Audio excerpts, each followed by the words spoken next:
नमस्कार दोस्तों, स्वागत है आप सभी का श्रावण मास महात्म्य के 18वें अध्याय में। ओम नमः शिवाय।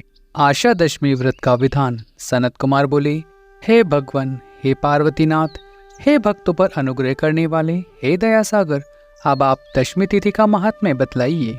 ईश्वर बोले, हे सनत कुमार, श्रावण मास में शुक्ल पक्ष की दशमी तिथि से यह व्रत आरंभ कर पुनः प्रत्येक महीने में शुक्ल पक्ष की दशमी तिथि को यह व्रत करें। इस प्रकार 12 महीने में इस उत्तम व्रत को करने के बाद श्रावण मास में शुक्ल पक्ष की दशमी तिथि पर इसका उद्यापन करें। राज्य की इच्छा रखने वाले राजपुत्र, उत्तम कृषि के लिए कृषक, व्यवसाय के लिए वैश्य पुत्र, पुत्र प्राप्ति के लिए गर्भाणी स्त्री, धर्म अर्थ काम की सिद्धि के लिए सामान्य जन, श्रेष्ठ वर की अभिलाषा रखने वाली कन्या, यज्ञ करने वालों की कामना वाले ब्राह्मण श्रेष्ठ, आरोग्य के लिए रोगी और दीर्घकालिक पति के परदेश रहने पर उसके आने के लिए पत्नी, इन सबको तथा इसके अतिरिक्त अन्य लोगों को भी इस दशमी व्रत को करना चाहिए। जिस कारण जिसे कष्ट हो तब उसके निवारण हेतु उस मनुष्य को यह व्रत करना चाहिए। श्रावण में शुक्ल पक्ष की दशमी के दिन स्नान करके देवता का विधिवत पूजन करके आंगन में 10 दिशाओं में पुष्प, पल्लव, चंदन से अथवा जौ के आटे से अधिदेवता की शस्त्र वाहन युक्त स्त्री रूपा शक्ति का अंकन करके नक्त वेला में 10 दिशाओं में उनकी पूजा करनी चाहिए। घृत मिश्रित नैवेद्य अर्पण करके उन्हें पृथक पृथक दीपक प्रदान करना चाहिए। उस समय जो फल उपलब्ध हो वह भी चढ़ाना चाहिए। उसके बाद अपने कार्य की सिद्धि के लिए इस प्रकार प्रार्थना करनी चाहिए, हे दिग्देवता, मेरी आशाएं पूर्ण हो और मेरे मनोरथ सिद्ध हो। आप लोगों की कृपा से सदा कल्याण हो। इस प्रकार विधिवत पूजन करके ब्राह्मण को दक्षिणा देनी चाहिए। हे मुनिश्रेष्ठ, इस क्रम से प्रत्येक महीने में 10वीं तिथि का व्रत सदा करना चाहिए और 1 वर्ष तक करने के अंतर उद्यापन करना चाहिए। अब आप पूजन की विधि सुनिए। सुवर्ण अथवा चांदी अथवा आटे से ही 10 दिशाओं को बनाएं। उसके बाद स्नान करके भली भांति वस्त्रभूषण से अलंकृत होकर बंधु बांधवों के साथ भक्तिपूर्वक मन से 10 दिक देवताओं का पूजन करना चाहिए। घर के आंगन में क्रम से इन मंत्रों के द्वारा दिक देवताओं को स्थापित करें। इस भवन के स्वामी और देवताओं तथा दानवों से नमस्कार किए जाने वाले इंद्र आपके ही समीप रहते हैं। आप ऐन्द्री नामक दिक देवताओं को नमस्कार है। हे आश्रय, अग्नि के साथ परिग्रह होने के कारण आप अग्नि ही कही जाती हैं।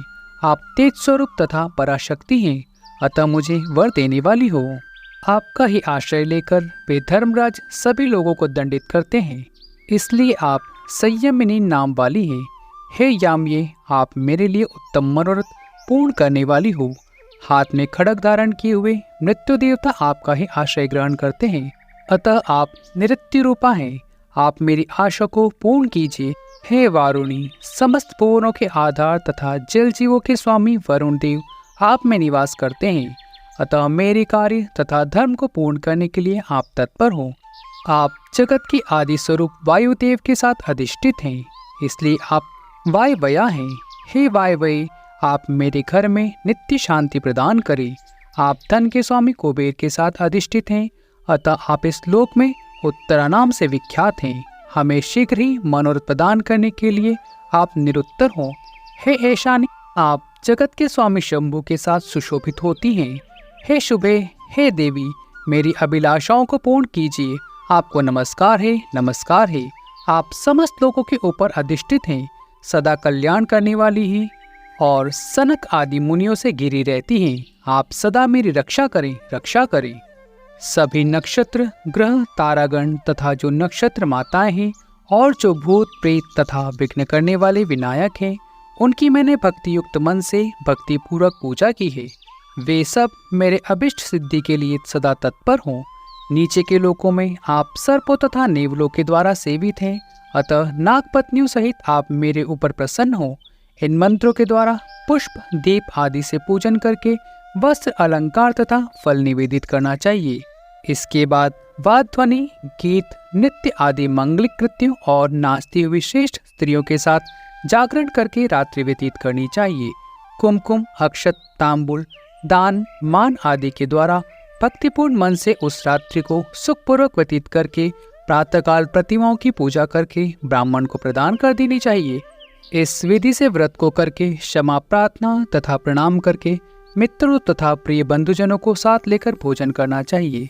हे तात, जो मनुष्य इस विधि से आदर पूर्वक दशमी व्रत करता है वह सभी मनोवांछित फलों को प्राप्त करता है।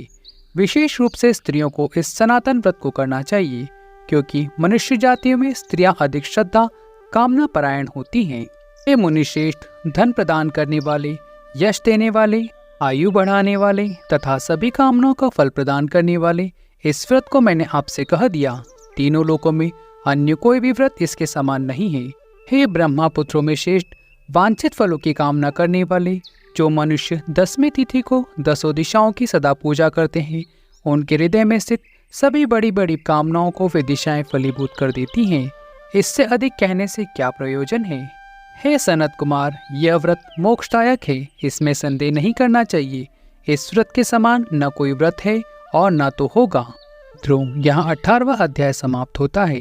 इति श्री स्कंद पुराणे अंतर्गत ईश्वर सनत कुमार संवाद श्रावण मास महात्म्य आशा दशमी व्रत कथन संपूर्ण। ओम नमः शिवाय। हर हर महादेव।